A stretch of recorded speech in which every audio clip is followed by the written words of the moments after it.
We are back. Hello, everyone. This is the GMS Magazine podcast. This is the podcast in which me, Paco Garcia, and Chris Diaz from DSX Machina. talk about role playing games, board games, and the people who make them. Sometimes the people who play them, but only sometimes. It's mostly the people who Although last make week them. we had Jamie on, and He makes them. our return guest. Yes. I like to make an observation. Observe Every away. single time we have someone like Jamie on, he says like I have a 20-minute window. He says I have a 20-minute window, and he said it twice. I can set aside 20 minutes at this time, and so 20 minutes comes in. We start and we talk for. Last time we talked for a full hour. Last time we talked for about 45 minutes. And I'm like, is it us or is it just we engage him so intellectually that he likes talking? He says 20 minutes specifically so he has an out if the conversation doesn't go his way. I mention this because I've been seeing him do other interviews Mhm. on other more reputable channels. And his interviews there are always 20 minutes. So I always try to think maybe there's something special about us that he likes engaging with us, or maybe we don't know when to shut up, Or a combination of both. or a combination of both. Who But anyway, for knows? those people But who are interested, I'm glad that he came because I absolutely adore the man. He's a brilliant guy. He's an absolutely superb human being, and a very good business person and designer. So I am. I love him. So I'm glad that we had him. But today we have other things. You might notice that I have somewhat changed the decor. Can I you always know? love your lighting. Yeah. No, I know, but it's not the lighting. Lighting is the same. Can you see anything different in the background? Well, you got a nice painting on the right hand side, Mhm. and there is something on the left called Nebula. Yes. Now I do know that the nebula can represent many things. What is this nebula that you have? That represents the game that I am going to review today because I actually played it last week. Man, nice if I could just like put my copy of this Maglev Metro like somewhere. Maybe if I had an image, I could do that. But maybe that's what I'll do. Go Don't on. worry. Okay, well, Nebula, it's a game published by a Chilean company called Fractal Juegos. And I need to be very careful how I pronounce that because the last time that I used Because I couldn't. all auto captions to do the subtitles in a video where I said Fractal Juegos, it translated it as Fractal Huevos, which means Okay. fractal eggs, which is like nothing at all, like Fractal Juegos. Fractal eggs. Yeah, so anyway, these guys I met at Spiel, and they did me a solid because I forgot my bag in their booth with my passport inside. Oh, Oh, so okay. they were very good. They found me in TikTok because we had never met before. We weren't following each other. I didn't know they existed. And they found me in TikTok and sent me a message saying, Paco, we have your passport. Please don't leave the country. And I said, I can't. I'll go and Okay. get it. So anyway, so they were absolutely delightful. And they gave me a couple of games. They gave me Expedition to 5X and Nebula. I was gagging to try Nebula. And I did. Nebula, to hurry up because I don't want to spend too long, um, is kind of a puzzle game with a worker placement component to it. You are going to be astronomers and you have to create your own constellations on your board. Nice. And in order to do that, you have certain nebulas, hence the name of the game, that Hmm. contains different gems of 5 different colors that represent stars. At the beginning of each turn, you have to use five, sorry, 5 point times that will allow you to go around the nebulas and select up to 3 different stars that you have to put on your star map in front of you with certain conditions. The gaps where you can place those stars have connections between them. You cannot have 2 stars of the same color connected to each other. So they cannot be adjacent by connection, whether it is side by side or on diagonal on the top, wherever it is, they are connected. You cannot have two of the same color. So that adds a little bit of something to it. And on top of that, you have a few cards that tell you things like if you have 2 stars of each color on each constellation, you win a number of points. If you complete every constellation, you win a number of points. The game comes with 2 modes. One is the easy mode, and then there's a little bit more advanced mode where you have another board where you advance some cheats, and depending where they end, first, second, or third place, some point scoring conditions also trigger. The game is delightful.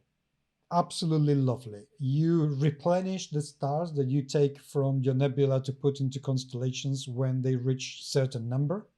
There are some black stars that you put outside the constellation and they give you extra points. And we really had a very good time. Then came the scoring. And you kind of need an Excel sheet to score everything. That's one of those. It's one of those. It has so many things that can score points that it took us, and we were 4 playing. This is a game for 2 to 4 players. It says ages 8 and older. I cannot really see an 8-year-old playing the full game. And Okay. it also says 40 minutes playtime. Not a chance in hell. It's one No of those. way. I mean, 40 minutes for a 2-player game, perhaps. For a 4-player game, I tell you, no way. No way ever. So it took us about 10 minutes to actually do all the scoring, which I think is a very long time. But I think it's actually worth it for the experience of playing the game. This is a light puzzle game. It doesn't have an awful lot of rules as to where you can put or not your stars, but enough to give it that kind of variety. It comes with a gazillion mission cards, and inside the box are both in Spanish and in English. So obviously they wanted to cut the middleman of having to license the game to be translated. Language is not completely language dependent, but pretty much. The really important thing on the cards are the colors. The wording is minimal, you don't need it, but it's in English anyway. So it's a light puzzle game with an awful lot of thinking to be done that feels super satisfying, looks very, very good at the table, plays very nicely. The rules are very well explained. We only had to reference it twice to clarify a couple of things. And we really had a great, great time playing it. I'm not going to say it's up there with Azul, but I'm going to tell you that it's not too far from it. Wow. It is that good. Very highly recommended. Nebula was lovely. Wow, that's impressive. I mean, it's yeah. Guys, I can't remember the game we have, which is also about constellations. We have another game that's a bit more where you actually have to draw constellation. You have to draw constellations on a board, and then people have to try to guess what that is. I remember you mentioning that game and that you didn't really like it that much. I saw it in Spiel, not last year, the year before, and I thought it looked really, really interesting, and it had a very good concept to it.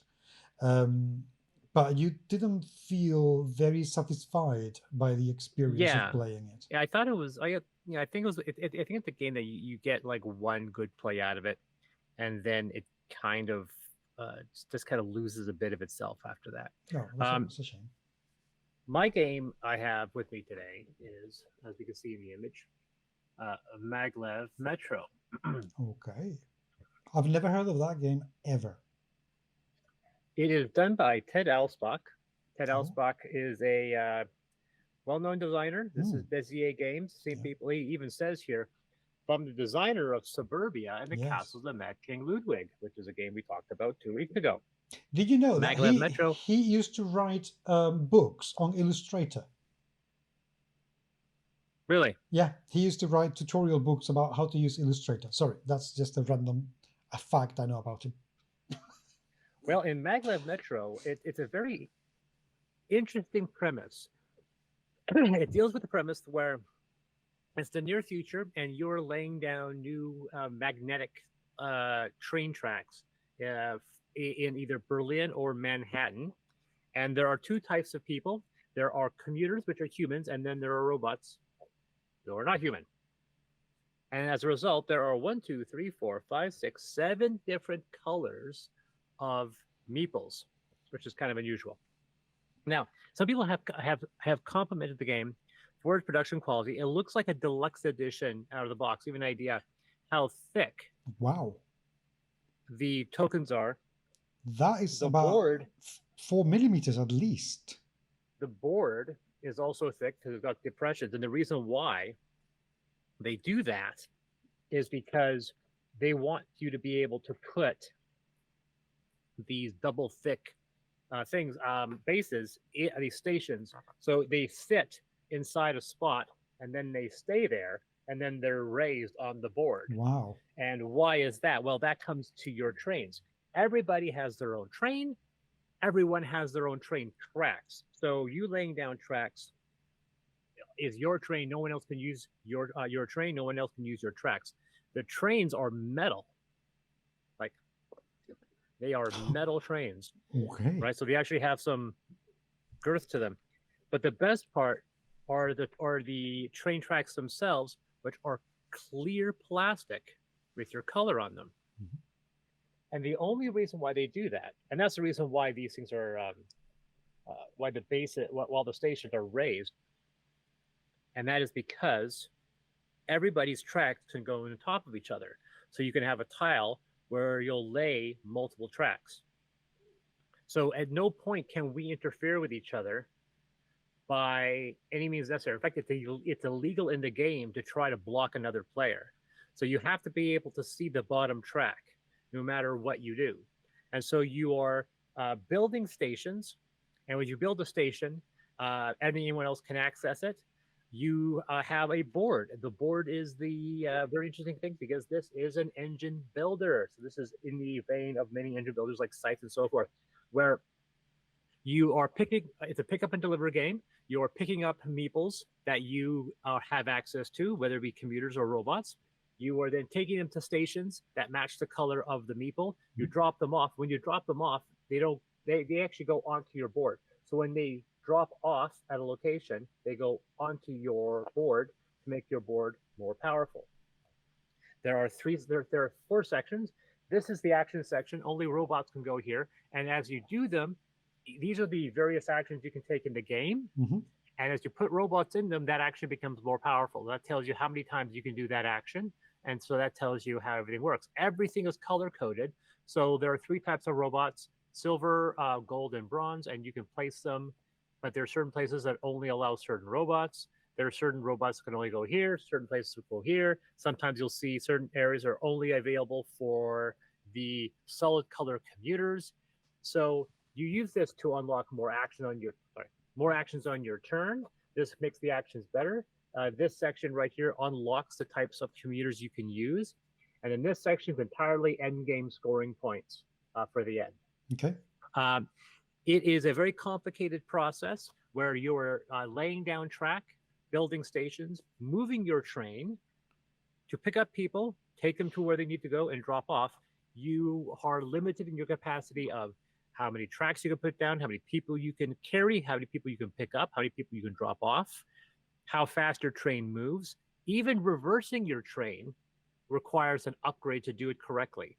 Because if you have a line, you have to continue on that line and can only turn around once you reach the end. So there are lots of things that you can upgrade, a lot of things you can do better. There are some very interesting rules. For example, if you create a loop, there's no end of your track. So you're going to keep on going in the same direction unless you unlock that reverse action maneuver, or you sabotage your own train track by removing a section, creating an end so you can turn yourself around. It's a very unusual little system, but it is a wonderful little engine builder. It's got very interesting ideas. I love the idea, the fact that your trains are constantly interlinking and overlapping other people. I've heard stories of it getting quite chaotic in a 4-player game. I think this game is brilliant as a 2-player game. There are end game scoring. Our test game resulted in my victory, 58-36. So I would definitely get this game an 8 out of 10. There are some definitely interesting ideas. I couldn't tell you if there's I'm a person that generally believes that if there's a function to give you more actions, I generally will go for that very early. And this time, this wasn't the case. I think making some of your actions a bit better and then pushing hard for actions is a way to go. I think one of the failed strategies, a lot of people, if there's an opportunity to do more on a turn, you don't jump on that automatically. I definitely will jump on that very early. And so you can unlock one action pretty easily, because getting robots at the beginning is very, very easy. Getting commuter takes a bit of difficulty, as you have to unlock those commuters first. So I can't put down this meeple until I unlock it here. And to do that, I got to put robots down. The board has a finite number of these meeples, which means there's only a finite number of these robots, which means you'll never fully upgrade this board. Same thing with the commuters. For example, had grabbed every red commuter that was available, and Nicole, my wife, had pulled every blue commuter. So there was no way for me to do this. You get endgame scoring points for the number of these meeples. Like, basically, this whole board is your point system. And although you do get some points for the board, most of your points come with what you've done to this engine. So for example, this one says you get 1 VP for every pink commuter you have on this board. If you fill this board up, you double their points to 2 each. Same thing here. This is 2 points. It increases to 3 if this row is done. And so these are ways for you to upgrade points. You get point cards. Everyone has those kind of private objectives. However, you can only score one of them on the game, and you have to put meeples here to unlock if you want to score for additional ones. I found that most of these cards, this one we got, we could only score one of them anyway. Because unfortunately, the way we kind of have a bit of take that competition is, unfortunately, there are some ways where other players don't really know what your plan is, so they can completely mess you up. For example, I would say I would get 10 points if I created a link between these 2 stations. Well, my wife unknowingly put those 2 stations on the opposite sides of the board, making it virtually impossible for me to create a link. So I just abandoned that card and then went for one Pacific card. To the end, there was no point putting meeples here, because I could only score one of the cards in the first place. So positives, production value. Clearly, production value is insane, because everyone gets a big stack of their own custom roads. There are numerous meeples. You have these wonderful boards. Even the first player marker is a metal coin. So it's a very high production value. All of these stations are ultra thick, like a centimeter. Like, they're very, very thick. Downsides, there is one famous critique with this game. One insanely famous critique. And I will show it to you right now. And this was something that numerous people talk about, and there have been talks about it, about trying to fix it. There are 3 types of robot meeples: silver, gold, and bronze. Here is the gold, here is the bronze. Oh. How are you meant to know? I mean, I know that this is webcam and the quality is not the best, but I'm getting the feeling that it really isn't that much of a difference between the two. Yeah, that's not going to work, is it? Yeah. So now, that being said, in this lighting here, where I'm staring at them from my angle, it's very clear how much darker the bronze is.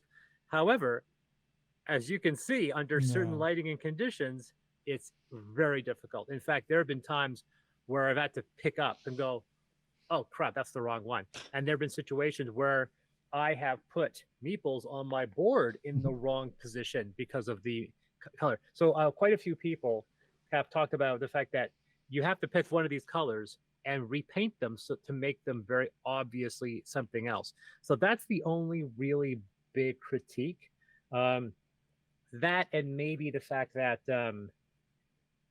there. What color would you say this is?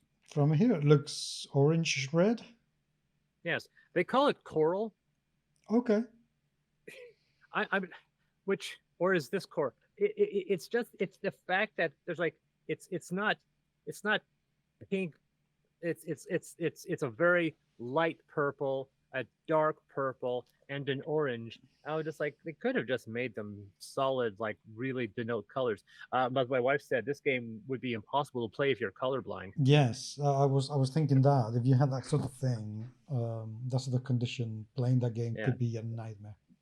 yeah. But I absolutely enjoy all these clear tiles you have. You have a fixed amount of those. At one point in the game, I actually had maxed out. I had all my tiles done, and I had an endpoint score that gave me 2 points for every station I wasn't attached to, and we had filled the board by this point. And we decided, I decided on my last turn to destroy my network because that gave me 2 points for every station I couldn't attach to. You get points for linked stations, but since I got 2 points for an unlinked station, in my last turn, I just started pulling my links to create more points for the end game. So it's kind of a self-sabotage there. But that I would say I would give it a solid 8 out of 10. Like I said, I mean, I could even it's so tight. I could even hold this board by this thing. That's how much that sticks in there. I also love the fact that there are two. There's Berlin on one side, and then Manhattan on the other. This is a quarter of the board. This is the other beef I will say. Because this is a very thick board, unfortunately, it is warped.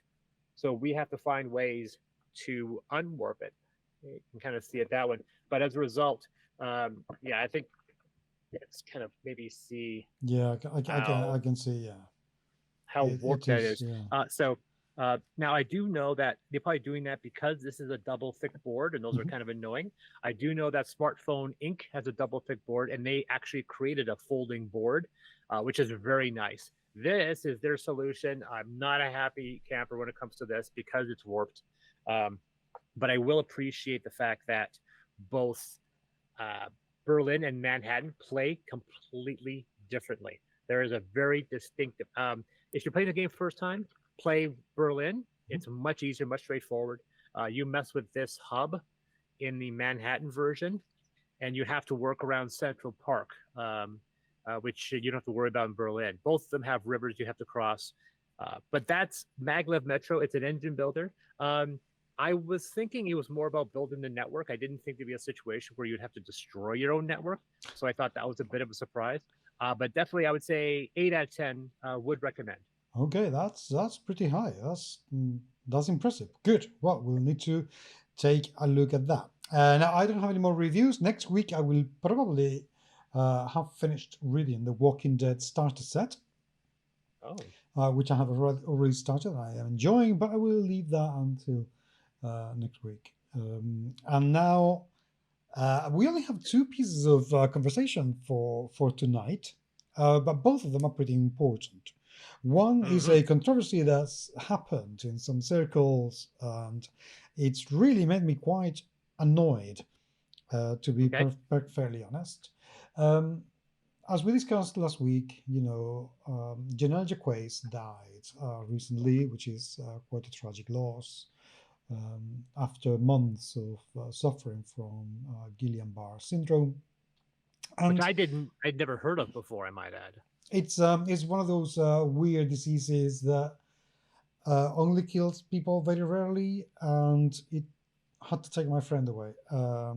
Unfortunately, sometimes you don't know about a disease until it takes someone you care about, right? Well, there are so many diseases that we don't even want to know about. But anyway, that's not the point of the podcast. So anyway, Janelle was a very good and incredibly talented and years ahead of anybody else as a designer. Legendary. And absolutely, yes.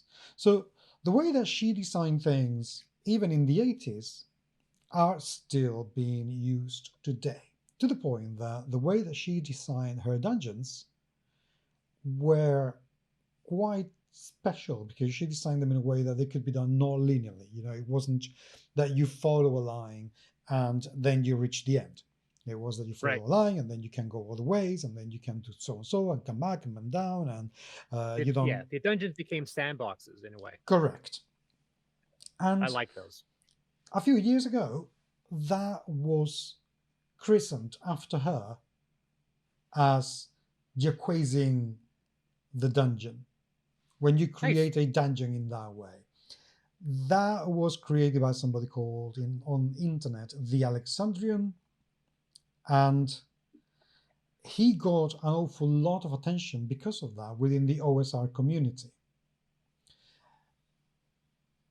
Janelle was quite clear, and there is plenty of evidence of this through screen grabs of the comments that she left at the time, that she made a point of, call it by the correct name, because this guy used Jaquaying instead of Jaquazing, and there was an S in her surname, a surname that she was very proud of, that she had carried for generations in her family, and she wanted to be honored.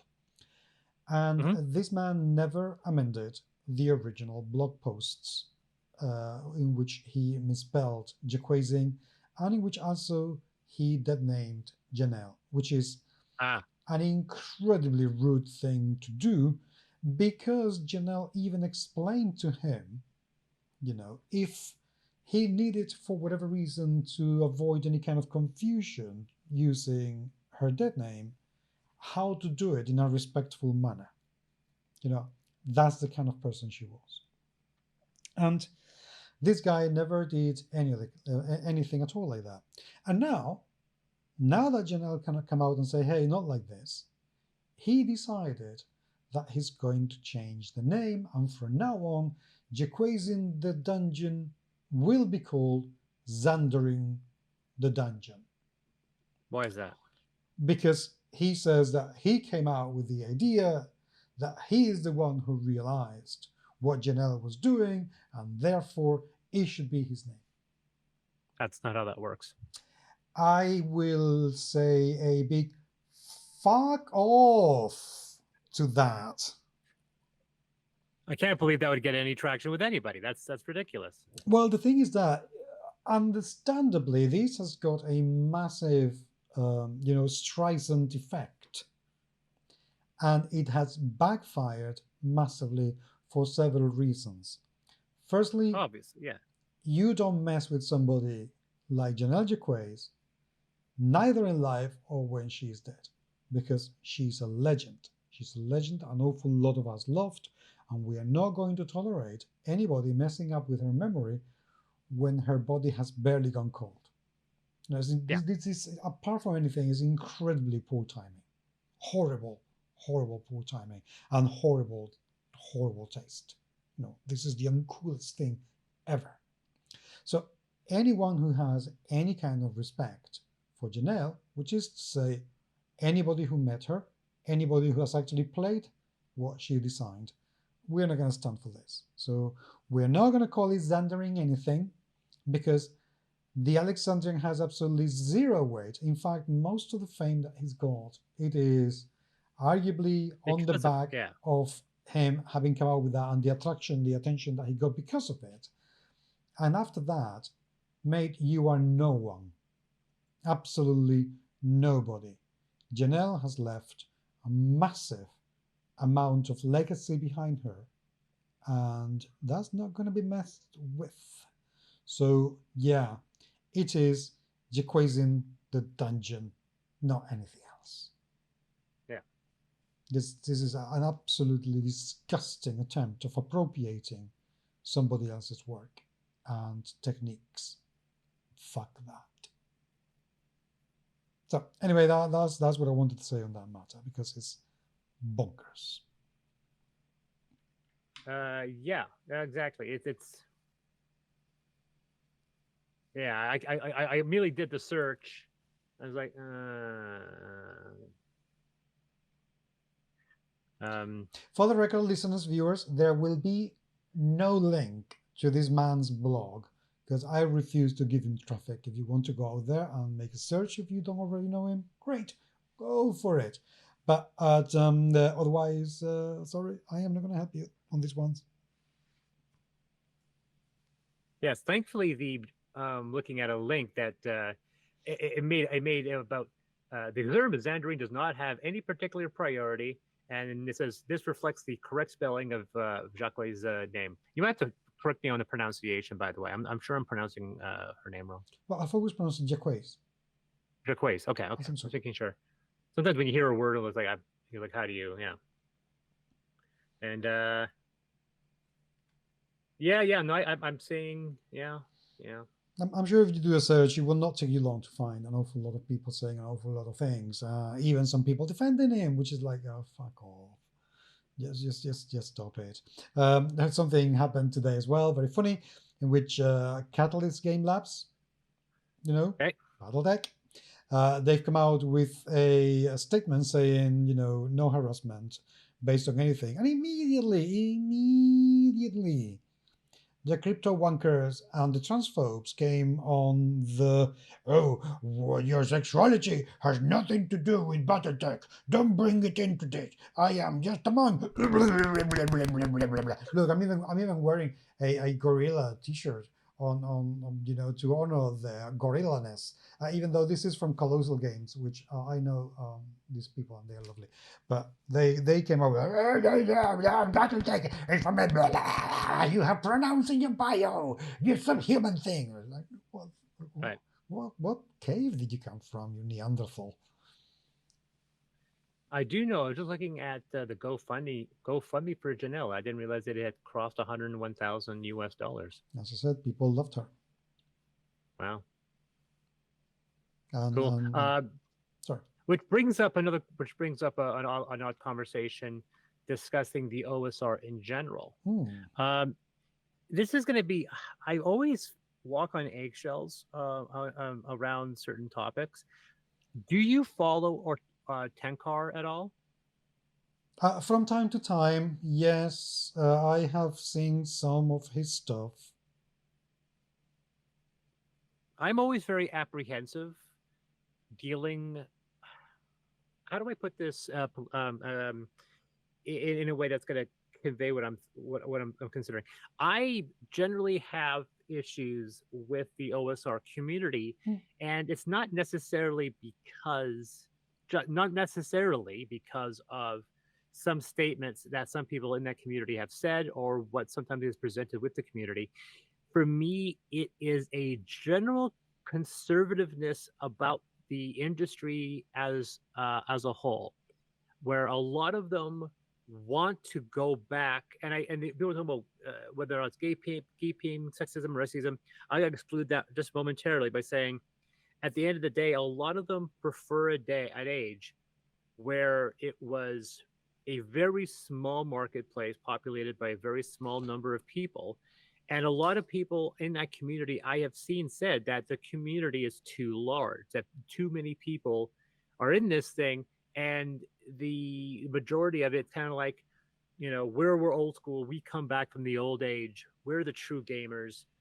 And I see very often this idea that there is nothing new to be learned or developed. Like it's almost like so many of these people are like, oh, I play OSR, and there is this weird,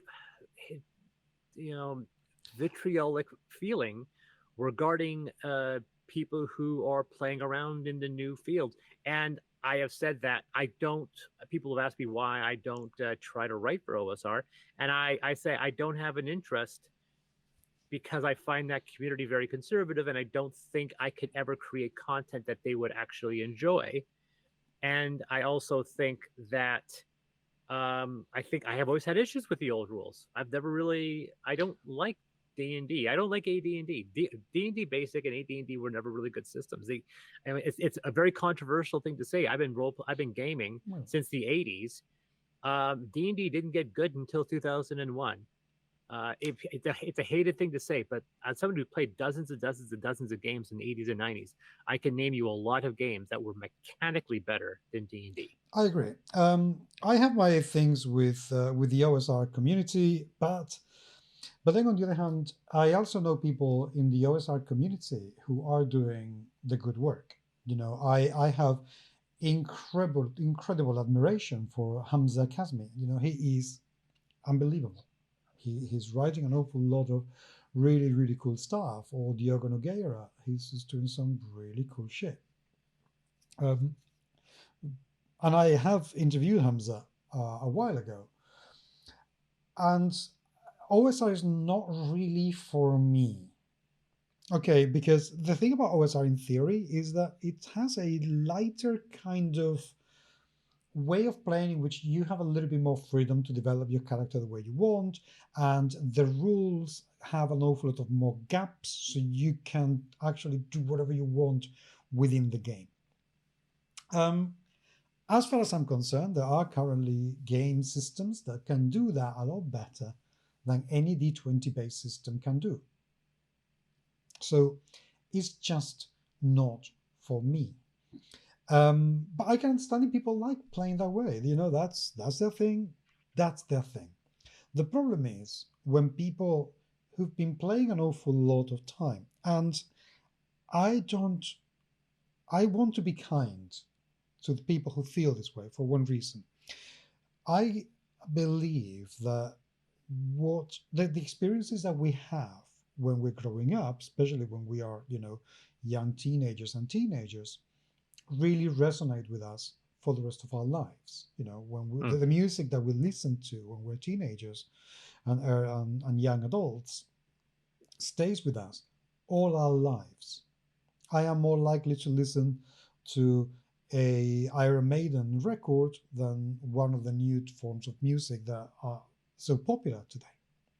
And I think that there's something to be said about that happening with role playing games, and especially with Dungeons and Dragons.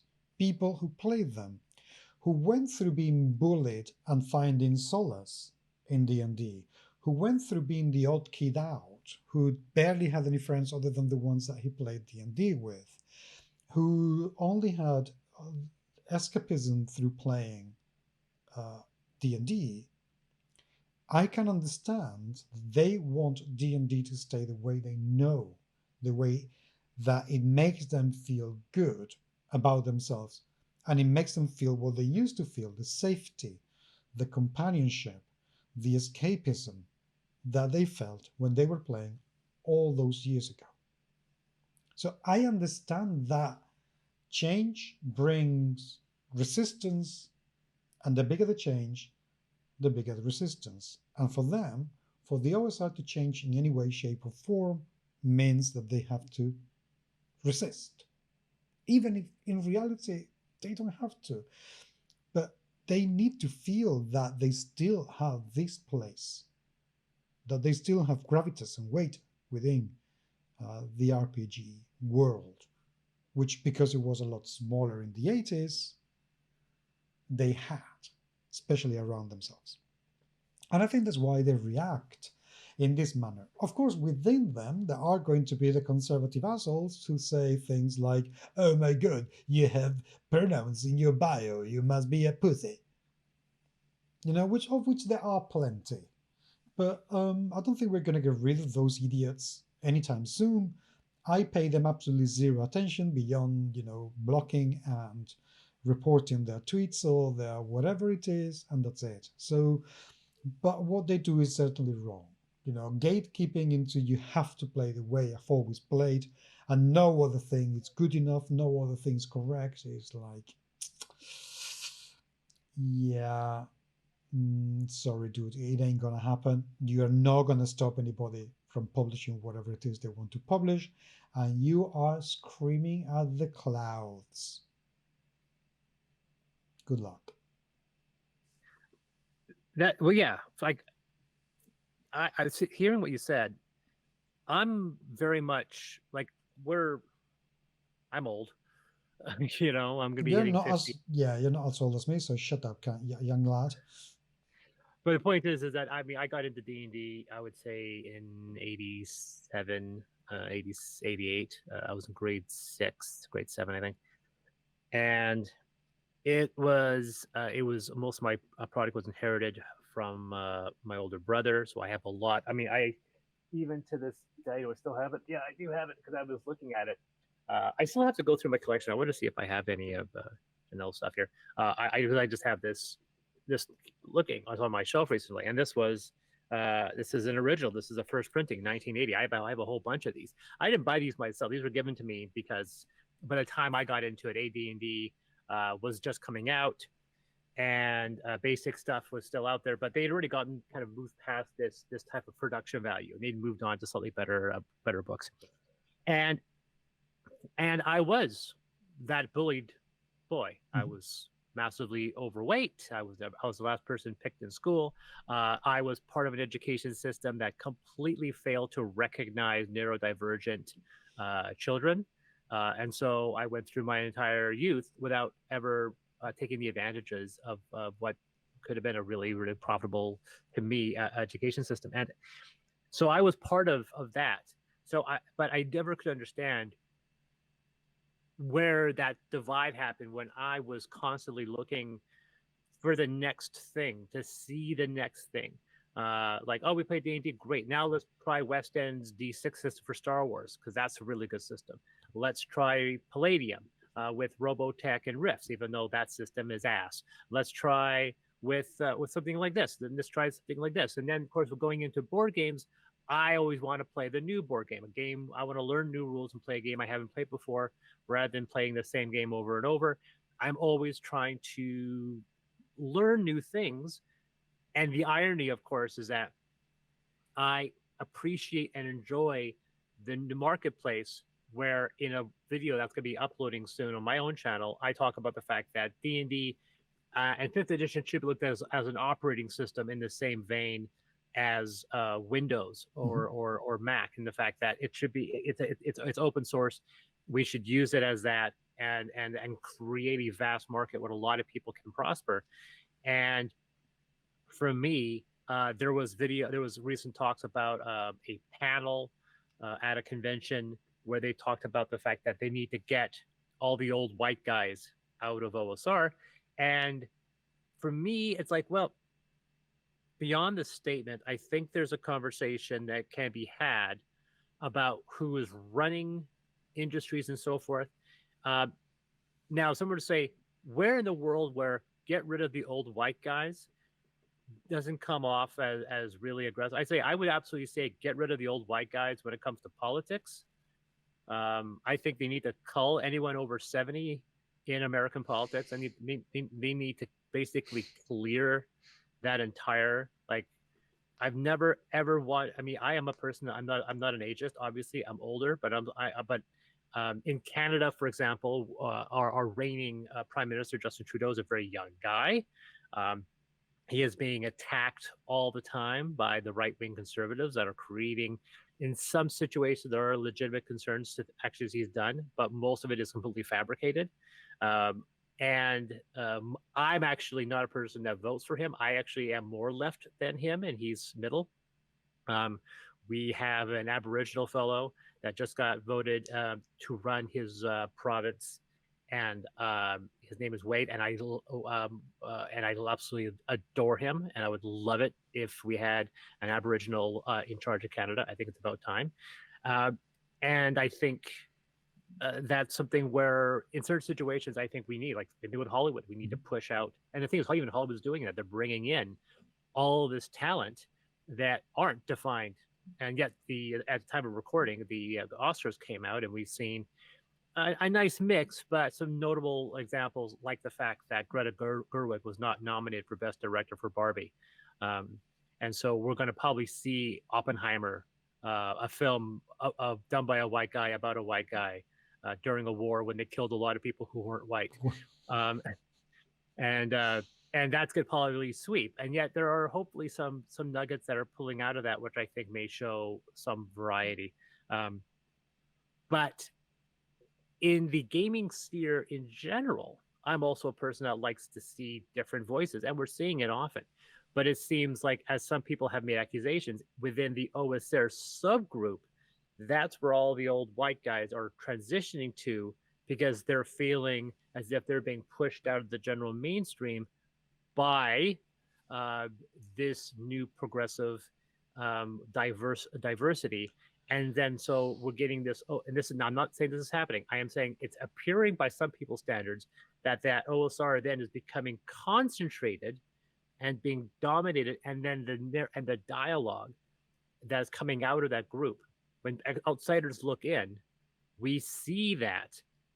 And even with Tenkar, even though like he seems to be skirting the tolerant and trying to talk about diversity, he's also a person that seems to also heavily defend OSR by saying this is not a problem. I've seen things where it seems like he's saying that these problems don't exist in the OSR, that every community has bad apples. And I go, it seems like you've got more. It's like when some people say the fact that there are bad apples on both sides of the political debate. Yeah, but the percentage is really high on that side. But also, it doesn't matter if the apple's anywhere else. I mean, worry about your basket. I will worry about mine.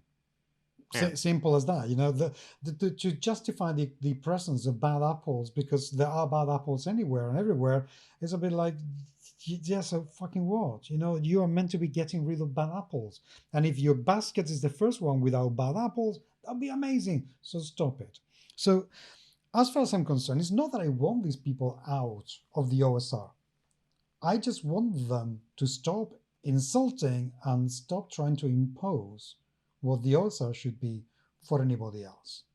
There is space for everyone, and the problem is that they actually have to make space for other people because other people are coming onto the fray and taking the limelight. Mm-hmm. Because what they do is more popular with a different demographic, with different people. That's it. That is not going to go away. It doesn't matter how often they are transphobic. It doesn't matter how often they show out with their racist slurs and their misogynistic tropes. It doesn't matter. The rest of the world is not going to go away, and the only thing they're doing is creating this bad blood and this bad reputation that the overall OSR community is tarnished with. So I don't want them to go away. I just want them to shut up and keep playing their games and talk about their games. But of course, what cannot happen is that if you talk about a game that has some sexist thing, that we shut up about it. That's not going to happen. Yeah. You know, it is simple as that.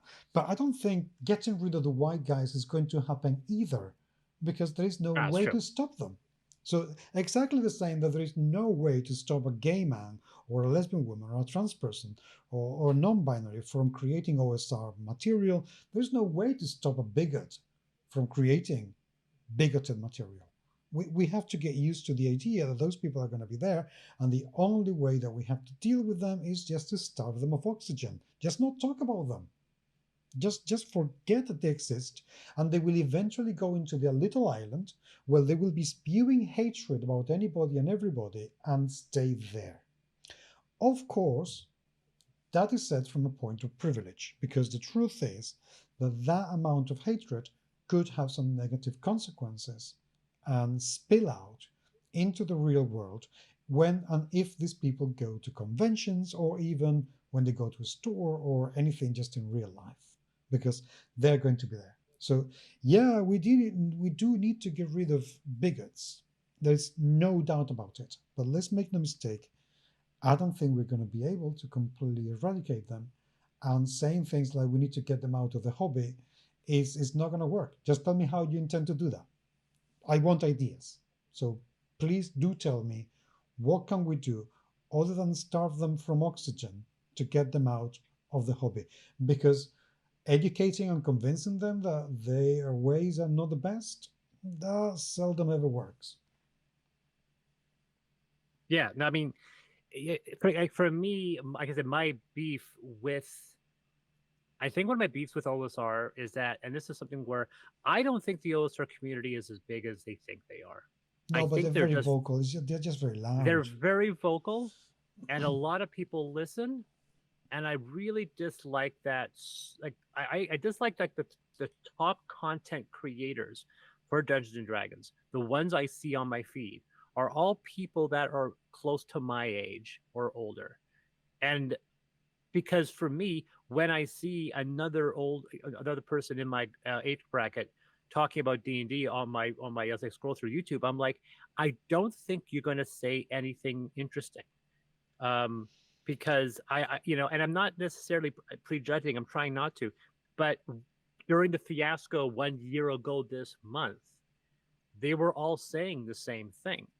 And so when I was going between channel and channel and channel, I was a bit disappointed as everyone kept on repeating the same talking points. And OSR wants to see WotC fail.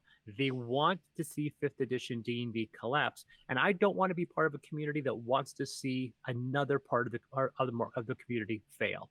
Yeah, that includes people, that includes gamers, and that includes publishers.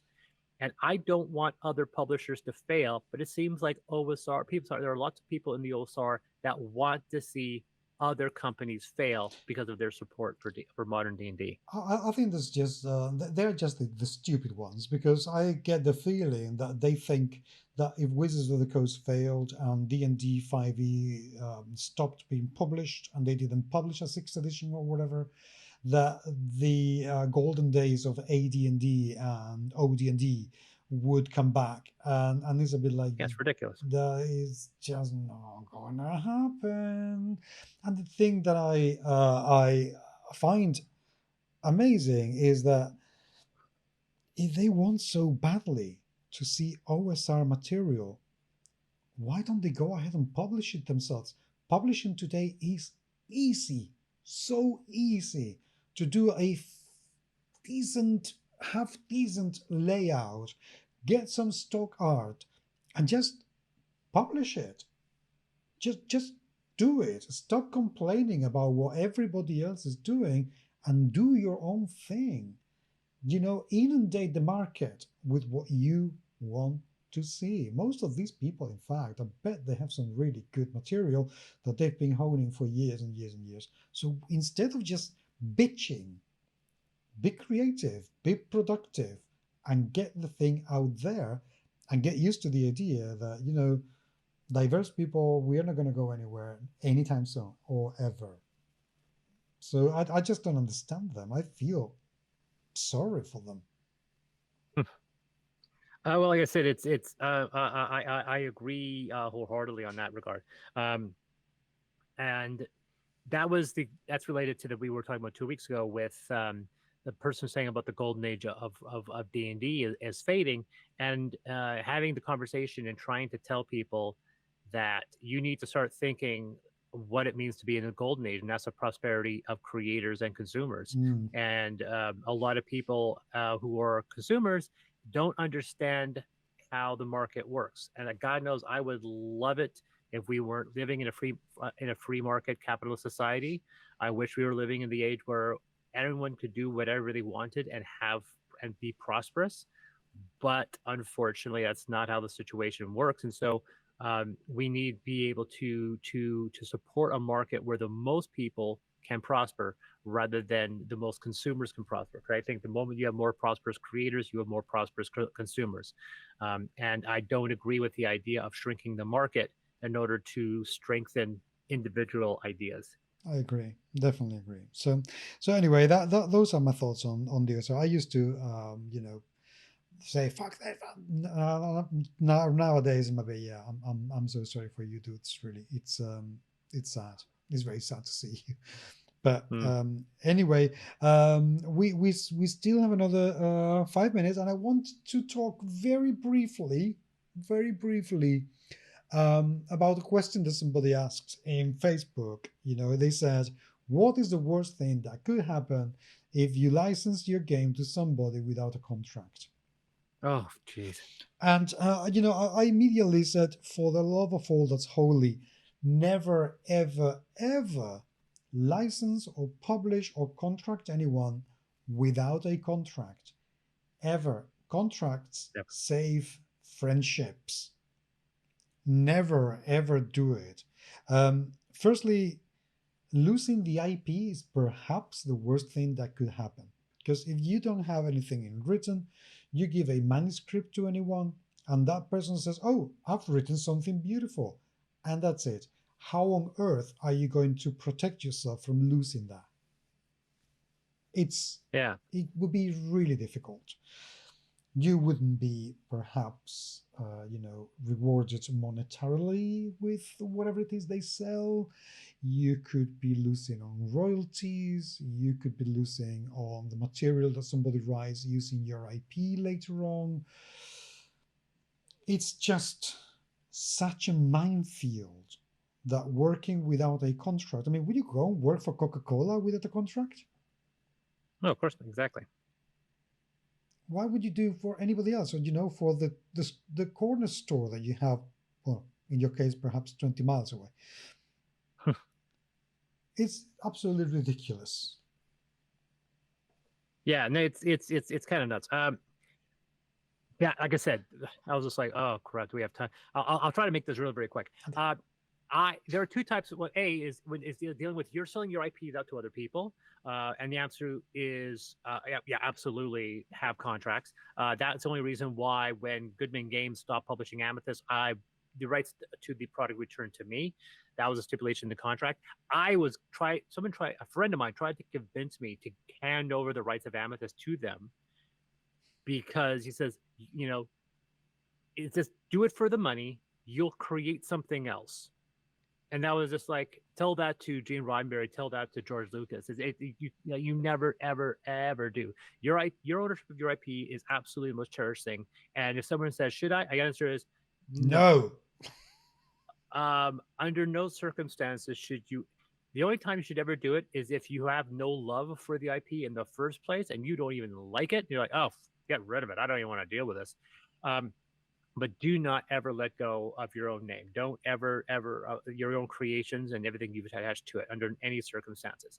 The second thing is if you're a publisher dealing with other people, I have had relationships with people where they have done work without contract. And I will admit, I do it more often just because it's just easier. Just like, oh, here's some money, do that for me. And I have been getting burned in the last year, giving money to people to have them do work and then having them not being able to follow through. I've had issues getting these virtual tabletop programs working for my various systems. And the biggest problem is that I've been asking people to do it, and then they throw in the towel very quickly, or sometimes they throw in the towel a lot longer and leave me hanging. And so my two current people working on my VTTs are both on contract. And so there are penalties, legal penalties on their behalf if they drop the ball. And one of them, who's running late, is fully aware that he could run forfeit and have to pay back the deposit I gave him. And there are legal ramifications if he does not deliver. And he knows that, and he signed the contract. So he knows he's got X amount of months to finish the project. And he can't just say, oh, I can't do it. I'm like, that's not how this works anymore, buddy. You have a contract. I have a similar issue right now with I paid someone to do an audiobook for me. And that person said, I can't do it. They've got $3,000 of my money. They've done some of the work, but now I'm looking at it going, I don't think I have all the stuff I don't think I could take what they give me and finish the project, which means I now have to invest my own money to finish it. And I feel like, did I lose $3,000 of my money? Did this guy do enough? Or did he say, oh no, this is what it's worth? I went, no, it's not. And I wish I had hit him on contract, because then I can say, you can't back out of it. You have a $3,000 investment. You have $2,000 coming now. You're contractually obligated to finish this project to this quality, right? If you don't, you have to pay that money back because you are breaking that contract. And so when it comes now to people that are questionable to me, where I don't know them 100%, like I don't need to contract Nick. Sometimes I think I should sometimes, just to make sure that he knows that there's a deadline. But so often I don't, and I have to remind myself more and more to protect myself as the publisher that I need to have more and more people on contract. It's a pain in the ass, but I think in the end of the day, if you're a creator, you really need to cover your ass. I completely and utterly agree with that. It's just too risky, and that should never ever work. So yeah, people, please use contracts. Seriously, consult a lawyer. A contract doesn't have to be complicated. There are plenty of templates online that you can use. So use contracts. So anyway, that's all we have for today. Sorry. Practice safe contract. Please sign a contract. Practice safe contracts. Yes, absolutely. Anyway, that's it from me. And from me. So in that case, people, thank you very much for being there. Remember that you can always get in touch with us on Facebook, where I am at GMS Magazine, as always, and on Twitter, where I am at GMS Magazine, and on Blue Sky, and on Threads, and on TikTok, and on Instagram, and on email, where I am podcast@gmsmagazine.com. This is Chris Diaz at DSX Machina. Follow me at DSX Machina on all social media channels, even though some of them I don't check out so much. And also check out Tavern Snaps, which is also on all social media channels as well. Good. But until the next time, human beings, thank you very much indeed for being there. And we will talk to you very, very soon. Take care.